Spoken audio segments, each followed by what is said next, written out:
প্রতিদিন আলু খেতে খেতে বোর হয়ে যাচ্ছি। যেদিন তরকারিতে আলু থাকে না সেদিন তরকারিটা ভালো লাগে না। তাই আজকে আমি আলু দিয়ে বানাবো পটেটো স্টিক মানে আলুর ছড়ি। প্রথমে সামান্য লবণ দিয়ে আলুগুলি সিদ্ধ করে নিয়েছি।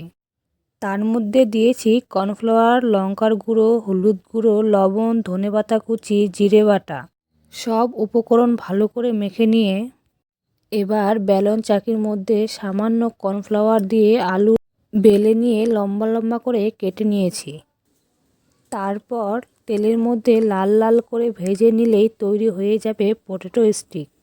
বন্ধুরা, পটেটো স্টিক খেতে কিন্তু অসাধারণ হয়েছে। তোমরাও বাড়িতে একবার হলেও ট্রাই করো।